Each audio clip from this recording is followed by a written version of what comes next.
Professor Alberto Sangiovanni Vincentelli, thanks for making time for us. This year is ISNAF 15th anniversary. You're one of the founder and a board member. Your distinguished career spans continents, academia, and industries. We won't have the time to do justice to it, but please tell us the highlights of your background and your career. So I graduated from Politecnico di Milano in 1971, long time ago. Then 1974, I obtained the equivalent of associate professor level, was called Professore Incaricato. And I started teaching at Politecnico di Milano. Then in 1975, I was encouraged to go to Berkeley to learn how research is done in the United States. So I was given the freedom of selecting which university I wanted to go to. And in my field, Berkeley was by far the best. So I said, yeah, let me go to Berkeley. And so in July 4th of 1975, I landed in Auckland, actually. And at that time, we had charter flights, so quite an adventurous trip, because we stopped in Bangor in Maine. It is a place that was forgotten by God and man, but in any case, so we made it. And so the idea was to stay for 6 months and to work with my colleagues there that were doing similar things. But towards the end of my period there, then there was a strong push. Why don't you come back and stay for an entire year and to visit and teach? And I say, not quite. I'm perfectly happy in Milano. I don't want to come. So I'm not really a cervello in fuga. Actually, I was a cervello going back, but no. So I say not quite. And but they wrote a letter to the Politecnico di Milano saying, well, we really would like to have Alberto for another year. Why don't you allow him to come back? Because I said that the reason was that the Politecnico would not allow me to stay another year. Well, I did the wrong thing, because the Polytechnic say, oh, absolutely, it's a great honor for us if you go there as young as you are to teach at Berkeley, so go. Okay, so I went. And then towards the middle of the year, that was the academic year 76, 77, then they asked me, why don't you apply and stay in Berkeley? And I say, not quite, I would like to go back. I say, you just apply, then we'll see. You don't have to take the job if you win. Well, I won, and so the rest is history. So I'm still hold the title of professor at Berkeley. But since I felt a strong obligation to give back something to Italy, I always maintain connection to Italy. We'll talk about that also. Okay. Yes. So right now I'm spending half of my time in Berkeley and half of my time in Italy. And you co-founded 2 very important companies, as well as being professor, as you mentioned. Yes. Right? Cadence and Synopsis. I'm reading that, and you may update the numbers, that you authored 19 books and over 1,000 papers. Right, correct. So this one is just to some senses a demonstration that you can do an academic career and yet have an impact in industry. Right. Which is what my job is to be a university professor. So that's the reason why when we founded these 2 companies that didn't leave the university. So I stayed at the university, and my quote unquote job in the companies was we wrote the business plan for the 2 companies. Richard Newton is a colleague of mine and myself. And then I followed the company, giving advice, going around, giving presentation, and being on the board of Cadence. And so that was my role there. But it's interesting because we started, there were 3 founders in Cadence, and now there are about 10,000 people working in Cadence, and our revenues is above $3 billion, and the market cap today is 45 billion, but it touched 55 billion and then went down with the market. And Synopsys is similar. So there are about 12,000 people. The revenue is about 4 billion and the market cap is about the same as Cadence. So the sum of the two is around 100 billion. So I cannot complain. I cannot complain. Let's talk about ISNAF. Why did you decide to be a founder, and what do you think is the most important role that ISNAF has played so far? So, well, the idea of funding this entity was actually from Giorgio Einaudi, who was an attaché scientifico of the embassy. And his idea was to kind of keep together and form a club, if you like, of Italians who were working in United States. And in particular, Italians that distinguish themselves in a certain way. So either because they, were professors, mostly they were professors, but some was also, an entrepreneur like Andrea Viterbi. So anyway, so it was, the idea was to put us together and see if we could build a bridge between United States and Italy through our knowledge and our connections with United States. So Giorgio insisted that we would do this, and so there were about 15, 20 people, the original founders of ISNAF.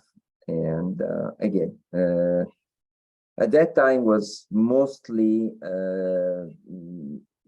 remote meetings and discussions about how we could help the ecosystem, the American and Italian ecosystem.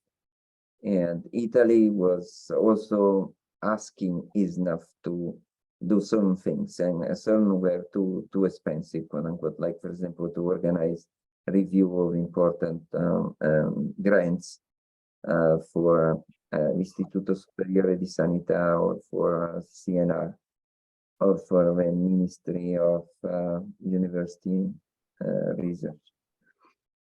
And so we had some role, and actually, personally, I was nominated chairperson of the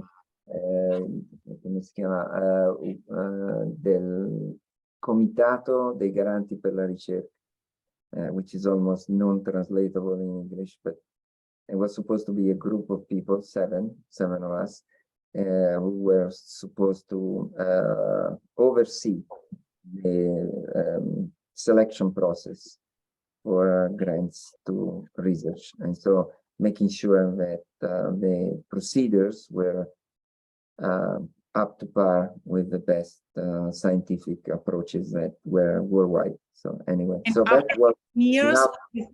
Sorry, and after 15 years, how do you think the role has been the most important? It has changed quite a bit because it went up and down, up and down, up and down all the time. So sometimes we were very active, then we went through a period of problems, I mean, financial problems and a few kind of negative events, let me say it, and then it kind of went into a hibernation, and now it's picking up again. And so there are people who are dedicating full-time their effort to ISNAF on a voluntary basis, and that is the key. I mean, if you want to make an initiative like this succeed, you need people, and people will spend most of their time following what, the welfare of ISNAF and its members. So, for example, right now,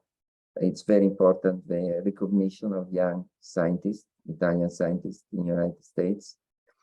It's very important that we maintain the connection with the research institution in Italy, and we help to form bridges. It's not the only entity, by the way, because Aspen, for example, is also this kind of connectivity between the United States and Italy, but at the level of the scientific community, we are essentially the only ones, to the best of my knowledge. Talking about which, so you kept a strong professional connections with Italy throughout your careers. Tell us a little bit about it, please. And also a question that many ISNAF members may have, and I certainly do, is how do you think your example could be followed by also by someone with a shorter resume?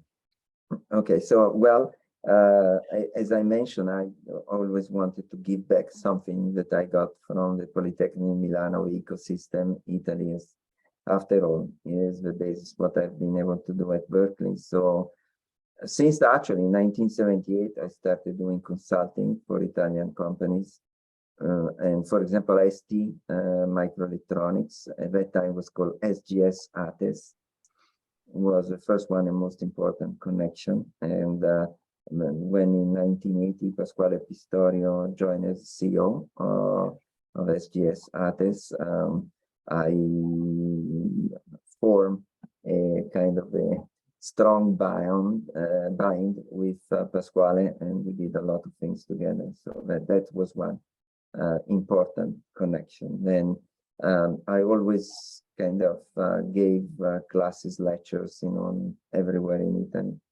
And in fact, I mean, when people say, "Oh, you were forced to leave Italy because otherwise you wouldn't have had a career," that was not my experience. And because since I was always in contact, I received offers from every single university in Italy to go back and teach there. But since I didn't want to give up my position in Berkeley, there is a law in Italy that says that you cannot be dependent from another nation. And so that would put the stop to this. I tried 1 year when Giuliano Amato was the Presidente del Consiglio, Prime Minister.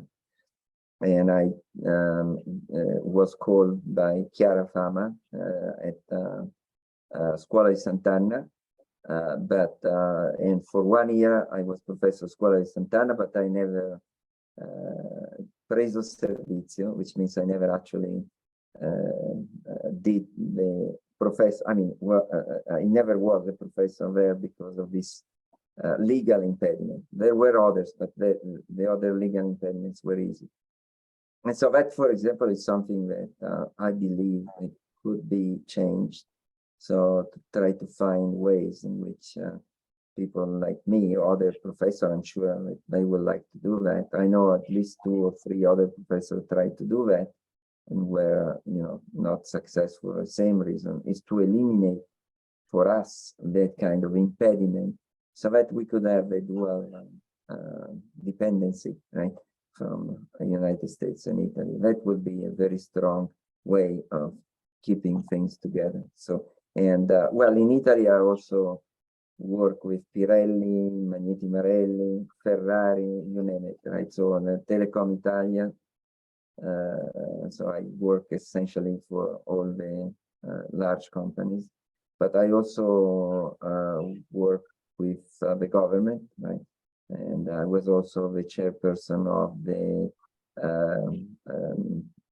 strategic committee of the Fondo Strategico Italiano. That was a part of Cassa Depositi and Prestiti.